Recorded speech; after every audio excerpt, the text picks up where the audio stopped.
Good morning, good afternoon for some of you. Thank you for joining us for this webinar on how to apply to the 100 Strong in the Americas Innovation Fund, focusing specifically on the US-Colombia Grant Competition that is currently open. I am Victor Moscoso, Director of Public-Private Partnerships for the 100K Innovation Fund at Partners of the Americas, and it's a pleasure to be here with you this afternoon.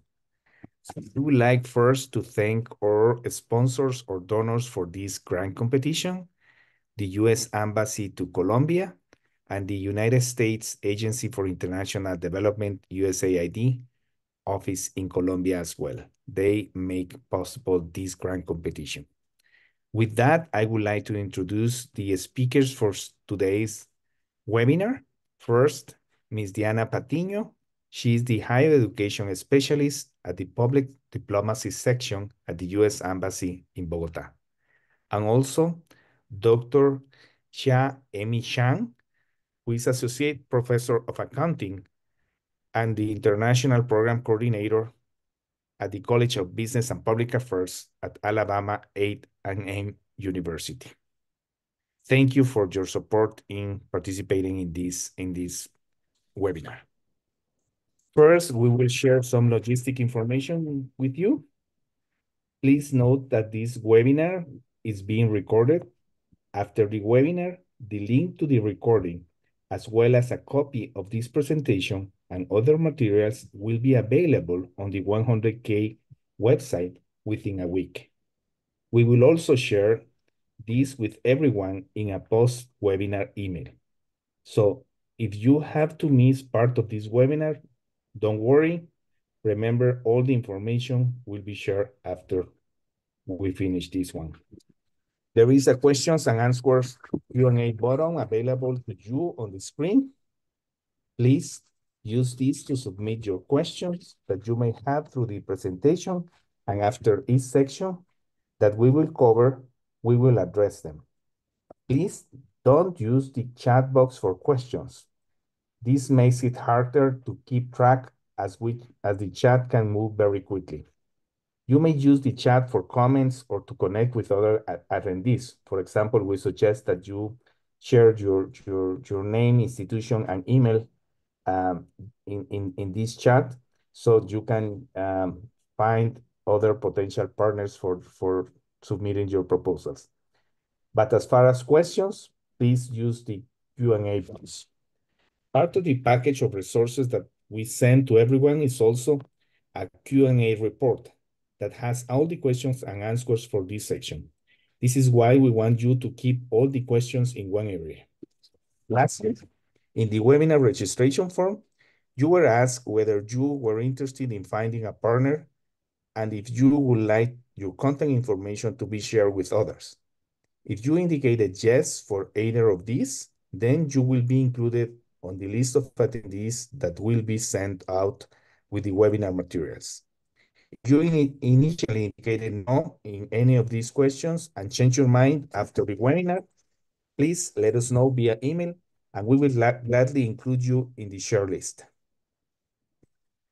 To give you an overview of the topics of this webinar, we will first make a brief introduction about the 100K program.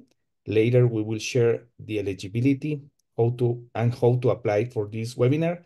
And finally, Dr. Shang will share her experience as a 100K grantee. But first, let us share with you an overview of the 100K program.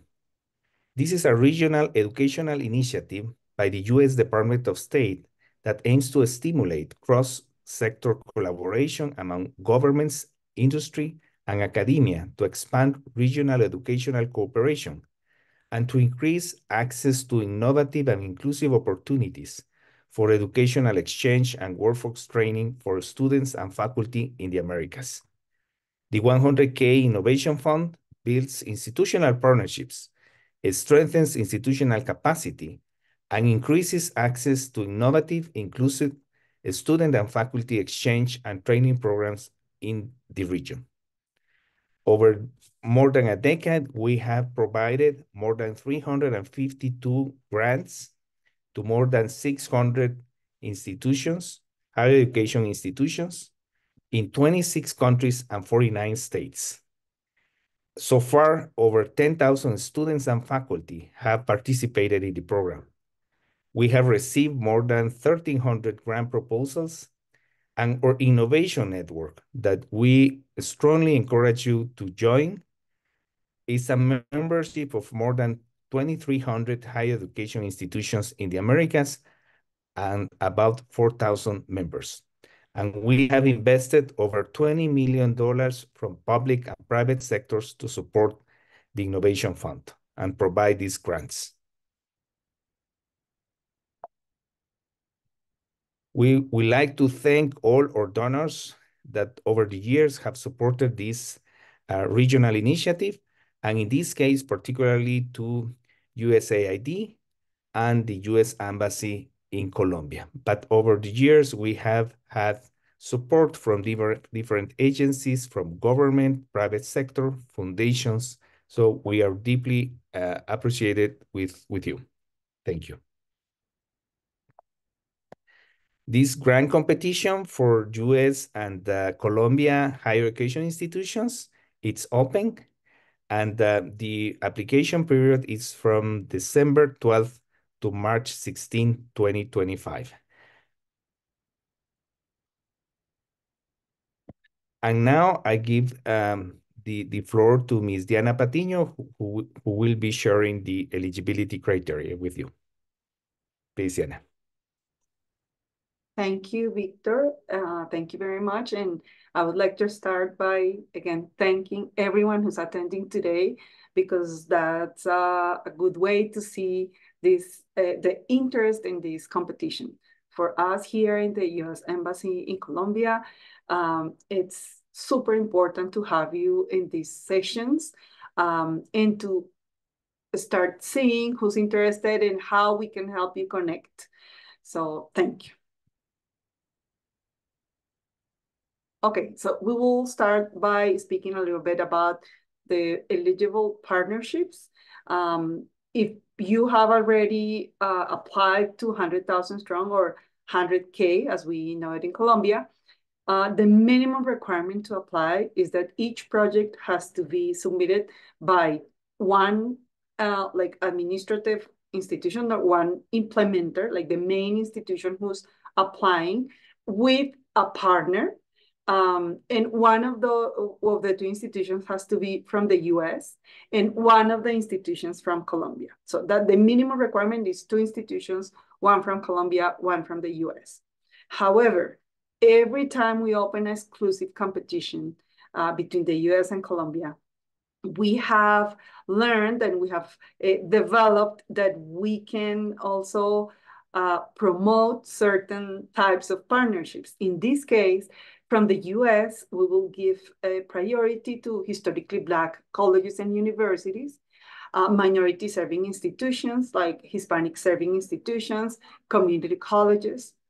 And of course, all institutions can apply, but we strongly encourage you to apply and include in your projects at least one of these types of institutions. From the Colombian side, we will give priority to public higher education institutions and to non-accredited higher education institutions based outside of the main cities in Colombia, which are Bogotá, Medellín, Cali, and Barranquilla.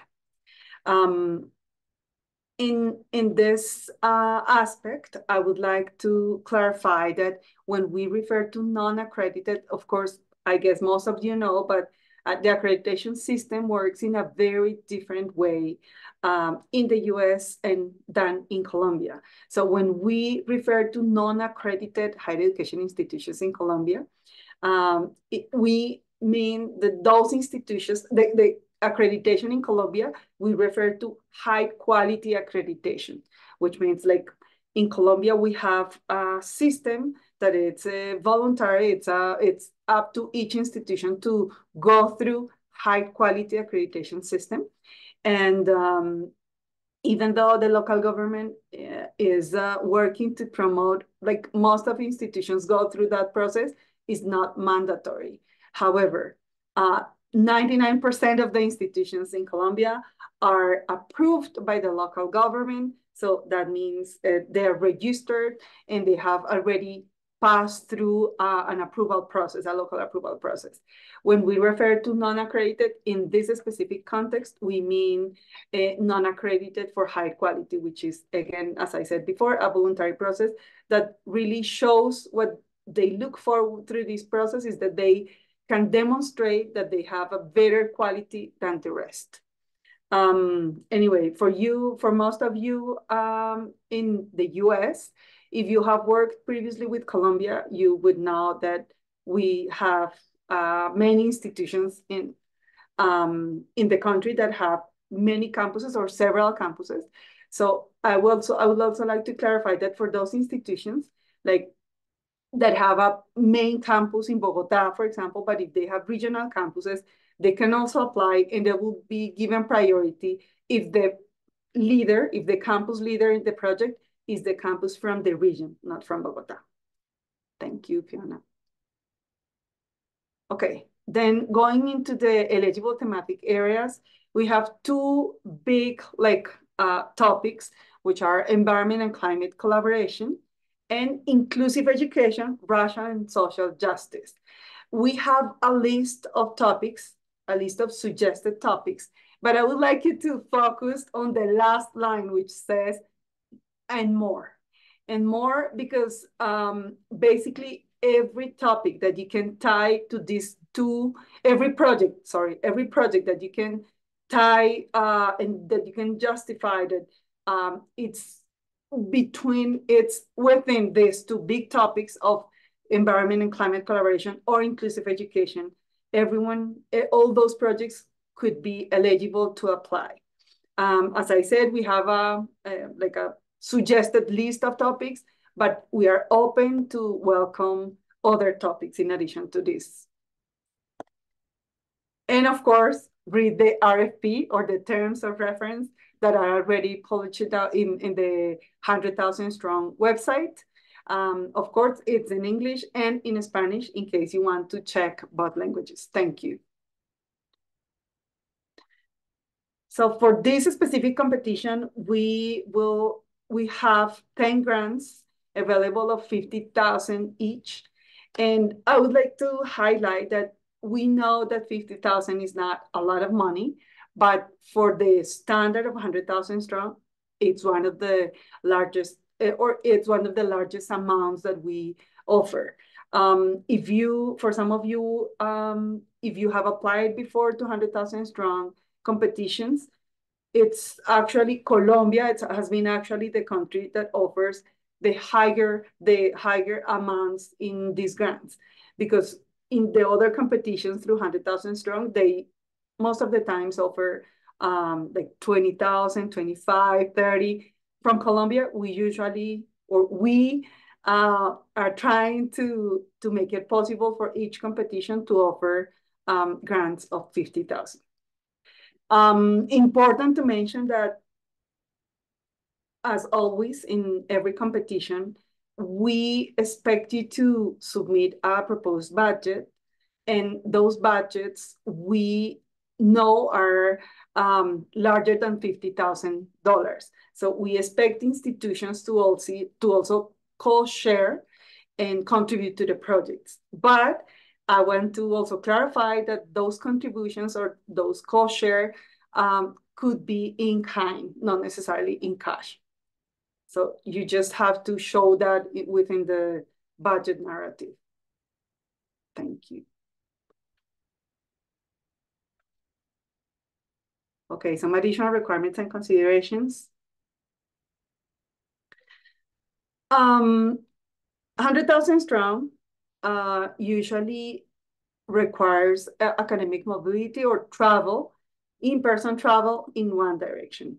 In this case, for this competition and for competitions that we promote from Colombia, we give priority to bidirectional travel. We really expect that students from Colombia or people from Colombia can travel to the US and Americans traveling to Colombia, because we have noticed that we have seen a huge impact of this participation of Americans coming to Colombia.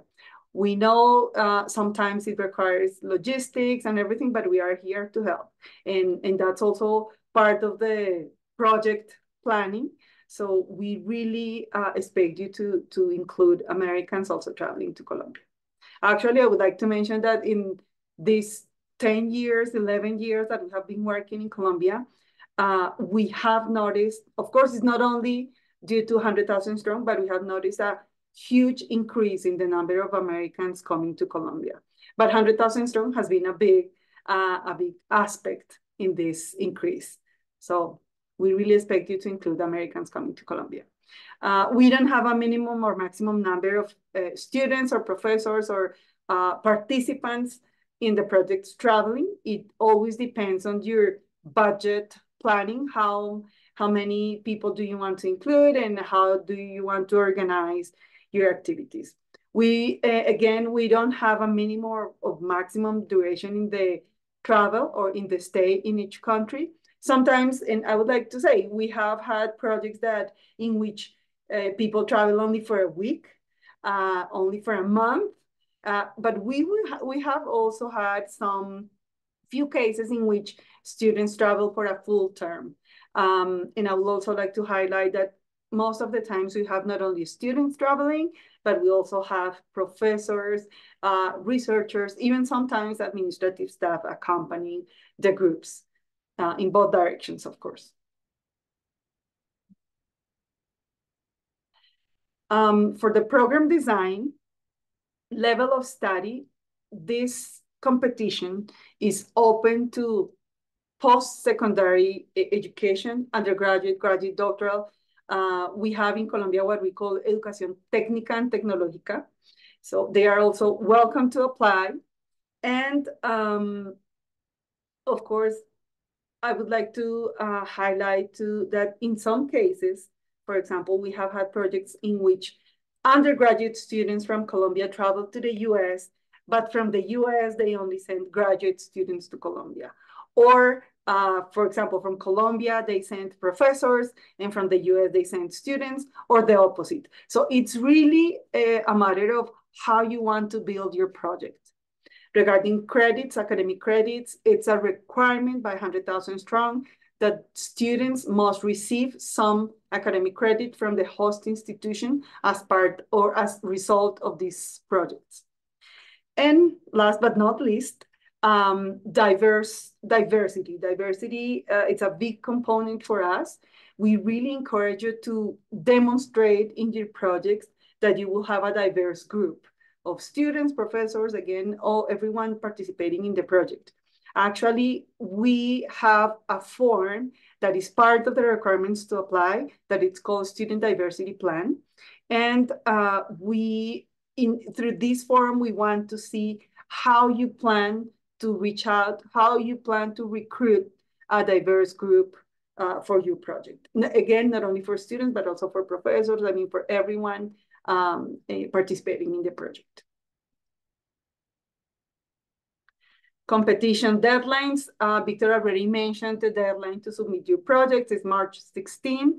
Again, we strongly encourage you to apply earlier. In Colombia, sorry to mention, but we are known for leaving everything for the very last moment. And every time, every competition, we have projects that have been left out because they don't have everything on time. So please make sure that you have everything on time. I remember once we had a deadline on December 31st, and we received messages on December 31st at 11:30 p.m. asking for help because the platform was kind of blocked. And that happens if you leave everything for the last minute. Everyone tries to access the platform, and of course it's gonna be slower and it's gonna be difficult. So we really encourage you to try to submit all your documents in advance. Notification of proposals, that's in June 2025. And of course, as usual, we'll have an event to announce the winners. And then the award of grant funds to winners will be processed between June and August. And the project performance, the period of project performance, we expect it to be from September 1st through August 31st, 2026. And how can you find a partner institution? Of course, there are many ways in which you can reach out to partners in both countries. First of all, we encourage you to contact your Education USA Advising Center. In Colombia, we have 11 Education USA Advising Centers, and they reach out to 26 cities in Colombia. We have too many visits from higher education institutions from the US, and they are also very well connected locally with higher education institutions in all cities in Colombia. So that's the first suggestion we will give you. The second one, of course, join the 100,000 Strong Innovation Network. Even today, I've seen people already writing their contact information in the chat box. So please take the opportunity to start looking for partners during this event. Also, here at the embassy, we have a strong connection with higher education institutions in Colombia. We work with them all the time, not only through 100,000 Strong, but through several projects that we have. So in case you want to connect with someone in Colombia, please let us know. And the same for Colombian institutions here. I think we have the chance to, or we have had the opportunity to meet most of them. But if you need, or if you think that we can help you contacting someone in the US, we are open to do that. My email is already here in the chat box. Main suggestion, in case you want to email us, please be specific on what type of institutions you would like to contact, on which topic, and what's specifically what you would like or what you expect. And of course, here you can also find the email for 100,000 Strong at Partners of the Americas. They're always very good at helping institutions. So we hope all these ways to contact institutions will be useful for everyone.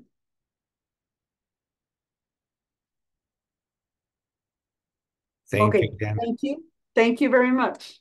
Thank you, Diana. And now we will move to the section, how to apply. And we would like to reinforce this invitation that Diana just made to join the 100K Innovation Network. You will see in our website, there is a link, a direct link to the page.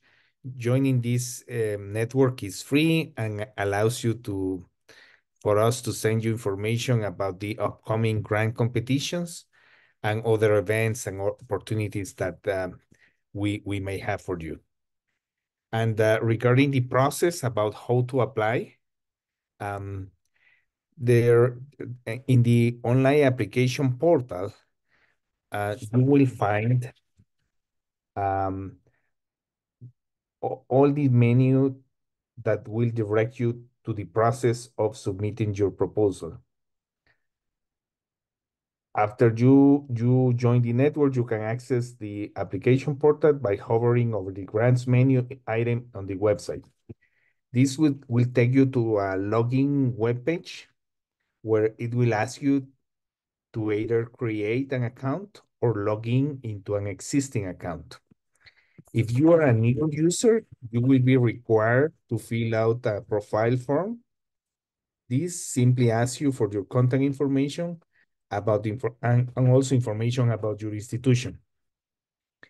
In the step 2, one very important thing that I want to point out is that due to the limitation of the portals, only one email address can be linked to the proposal. So if you are working with multiple people, with your colleagues, for example, choose a more general email that everyone will have access and will monitor.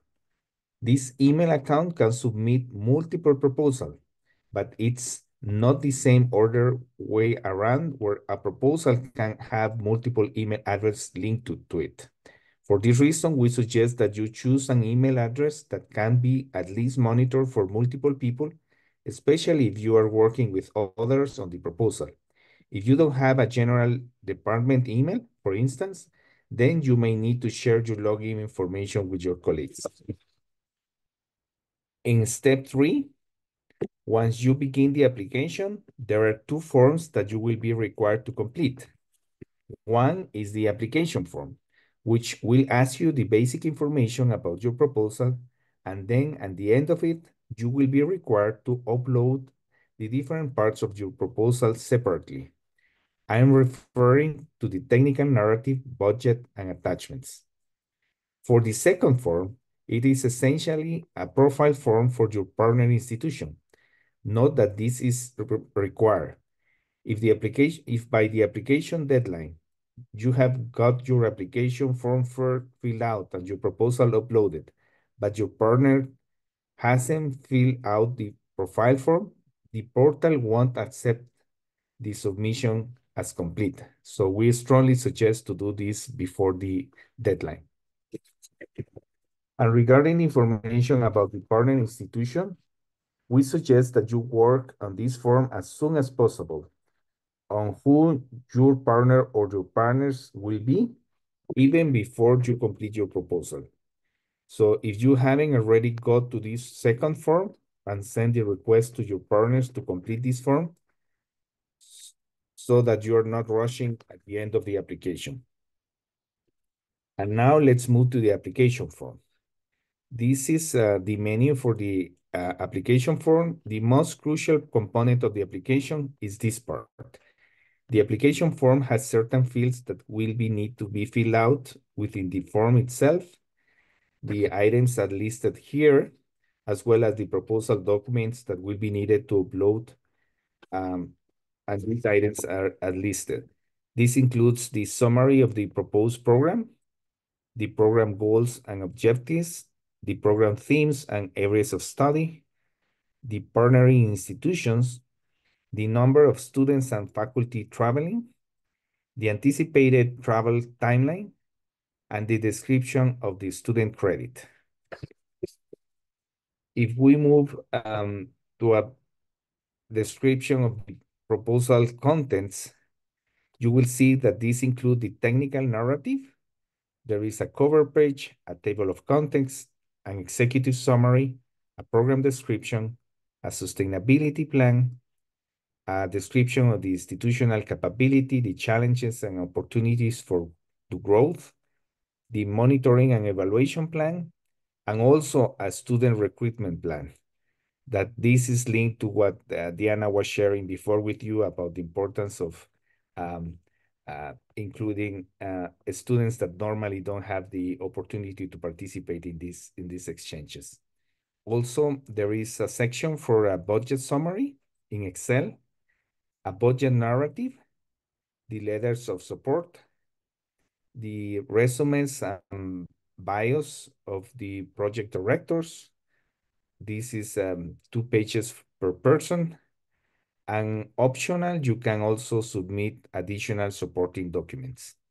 Please remember that all materials must be submitted in English.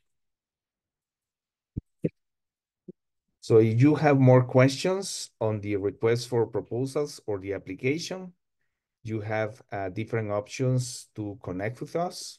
You can visit our website. You can attend these webinars.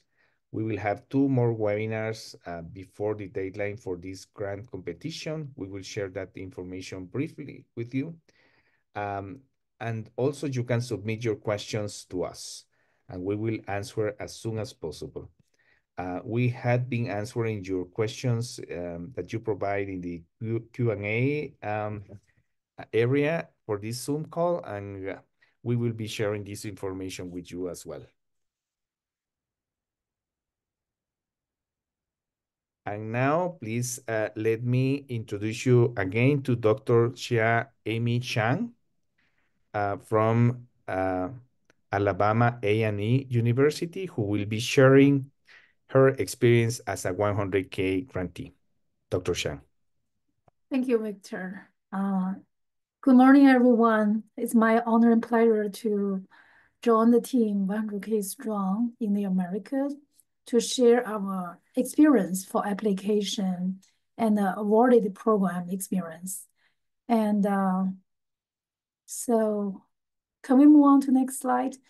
So Alabama A&M University collaborated with two institutions in Colombia, La Sabana and Uniminuto. And we submitted the application in March 2021. Yeah, so it corresponds to the time frame here. Our theme from intention to action, we focus on entrepreneurship. And for that application, and we were honored and grateful to be selected to be one of the 10 for this award among the very competitive. So our collaborators on the team are very diverse. Me and another professor from our university, Dr. Iskara, she's in the entrepreneurship area. And then La Sabana, we have faculty from engineering and also Uniminuto from urban planning. So very diverse team for the faculty and staff team. Can you move on to the next slide, please? All right. So our goal for this project is to enhance our students for their entrepreneurship mindset with real-world business challenges, especially working together with business owners in Huntsville, Alabama, as well as the business owners in Colombia. So the business owners give the real-world business challenges for the students in the selected from 3 institutions. So our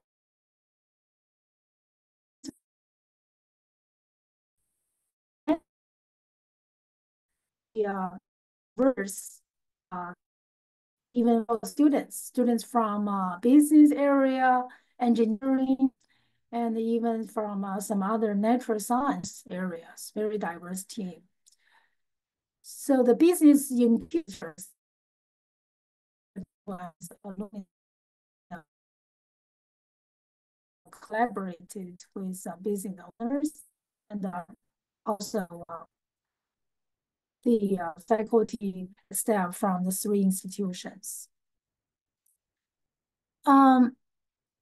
So throughout the 1-year project, including 2 semester virtual workshops and the case competition, as well as mobility programs, we expose our students with entrepreneurship project with the real world business challenges, and the students work in teams.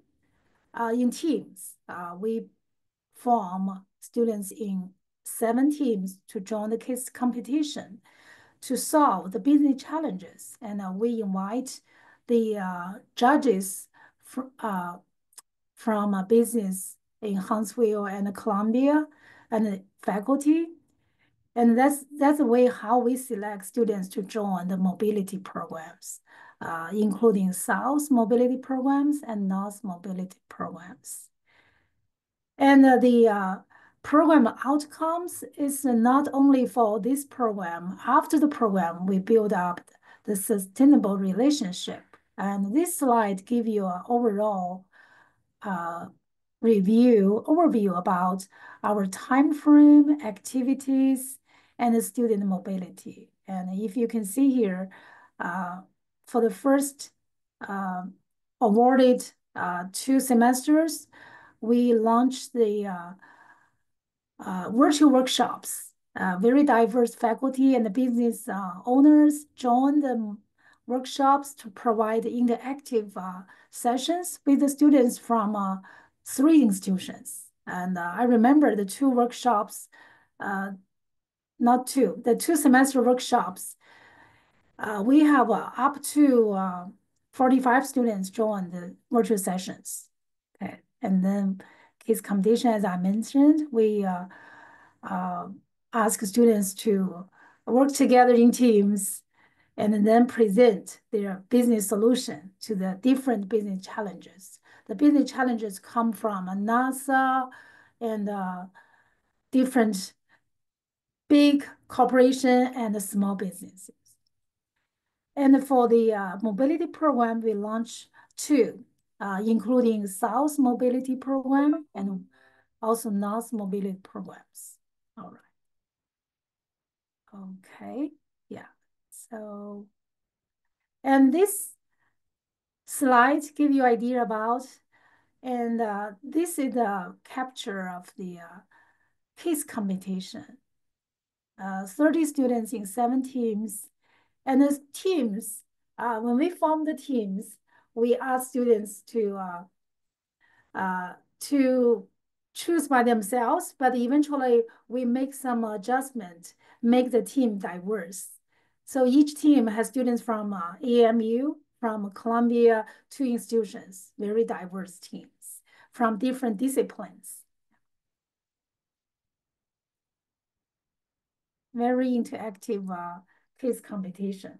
So this one shows about our AMU team to visit Colombia. So you can see here, we have the exploration of the nature lab in Colombia, and also on campus, we join the business owner, and also we work in the labs. So very beneficial experience for our students to connect with each other, faculty and students, and students provide very positive feedback. During the program, every student who join the mobility program is required to write a daily reflection report. At the end of the program, every student is required to present about their takeaway using PowerPoint slide. So this is one student presentation, and Trinity's major is entrepreneurship. And you can see the pictures she selected, and this is a farewell dancing, very beautiful Columbia dancing provided by students in Las Banda college students. And this is the workshop we had with this business owner in Colombia. She's a owner of her own business, and very impressive experience for our students. And after we, this is a North Mobility Program for Columbia team. The faculty, 3 faculty and 4 students came to Huntsville in fall 2022. And we provide very interactive faculty-led webinar, not webinar, seminars, workshops, and business tours, as well as the interaction with local business leaders at the lunch and the learn session, as well as the students and faculty team tour the US Space Center, and also other local historical interest sites. And also another thing I want to mention, and we connect the team from Columbia with a local business community from Columbia.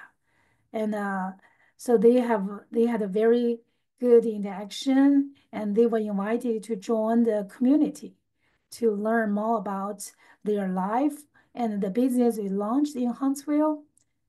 And that's the South Mobility Program. And regarding the application process, how to identify the right partner. And when I saw this application information, at first I was very interested. And but the challenge is we had no connection with any faculty or staff or people in Colombia. So what I did, I went to LinkedIn and I just searched. I found out Alec, Diana Alec. She's the international. She's the director for internationalization at La Sabana. I reached out to her, and then she introduces faculty and staff from YouTube. So this started our collaboration journey. And we dedicated a lot of time during the application process. We started in February, early February to March, mid-March. We had a weekly meeting at least one time, sometimes twice a week.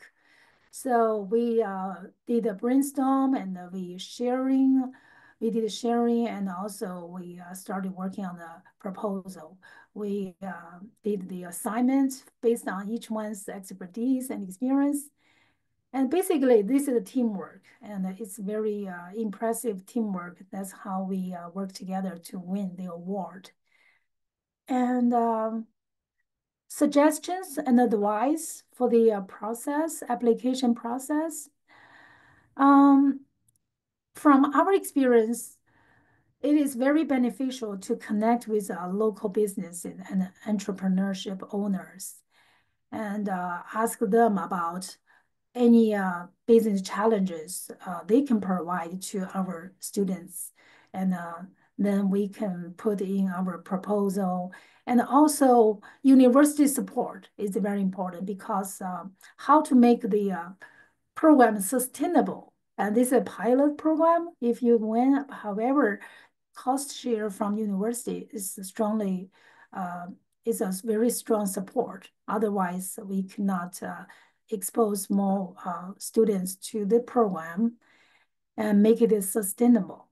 And also the activities, including the virtual workshops and case competitions, or even other formats, how to engage our students, how to let our students utilize their knowledge, skills, and provide the real world business solution. And so that's how we put in our application proposal. So the lesson for us to learn and early planning, and this is very critical. Communication for the 3 institutions, faculty, and staff, by email, Zoom meetings, and even chat messages, and how to communicate in a very effective and effective way. That's very important. Logistics is the lessons we learn. Just one sharing about how we can utilize university resources, and also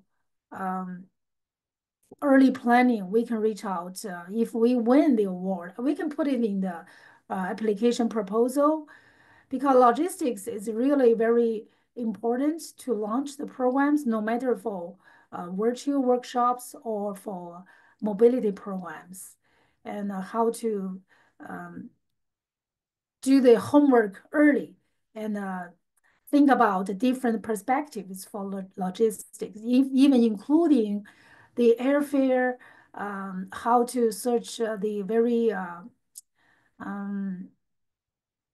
very feasible and the planning for the airfare and for the 1 week or 2 week programs, and how to put it in the at a glance calendar, and make sure everything is launched in efficient way.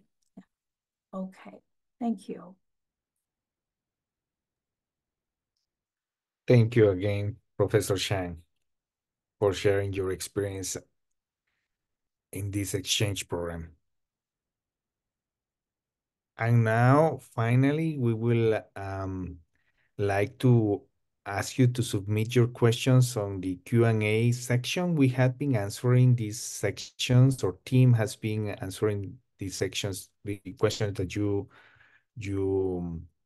you provide. Special thanks to our director, Penelope Kim, who has been answering most of them. And we will be sharing these answers with all of you in the email that we will send after this webinar. And if you have any question after this webinar, please feel free to contact us anytime. We are here to help. And we also would like to invite you to join us in 2 additional webinars that we will be hosting very soon. There is going to be a tips and strategies webinar in English on February 4, 2025 at 11 a.m. Eastern Time, Colombia time. You can register for that in our website. And there is also going to be a Spanish webinar for this same topic, Consejos y Estrategias, on February 6, 2025 at 11 a.m. Eastern Time, Colombia time. You can also invite your potential partner institution to attend either the English or the Spanish version as they think it will be more useful to them. And with that, we want to thank you all for joining us today. It has been great to share this very important opportunity with all of you, particularly since Colombia, it's the leading country in the 100K initiative. It's the country that has received the largest number of grants, and there is a strong connection between higher education institutions in Colombia and the US. Thank you especially to the team at the US Embassy in Bogota. Thank you, Diana, for your support. And we are very happy that almost every year we have a grant competition for Colombia. And we really encourage you to submit your proposals. There is a competition. Normally, we receive 3 to 4 proposals for every grant that we provide. So we encourage you to do your best effort to find a partner and to prepare a very innovative and a very strong proposal that will increase your chances of success. And with that, I would also like to thank Dr. Sham for her support today during our webinar, and Diana Patiño and the 100K team for preparing and organizing this webinar. And please let us know how we can be of help to you during this process. Remember, the deadline is approaching. It's March 16th. And if you have any additional questions, please contact us. Our email is on the screen. Thank you again, and we wish you a very good day. Thank you all.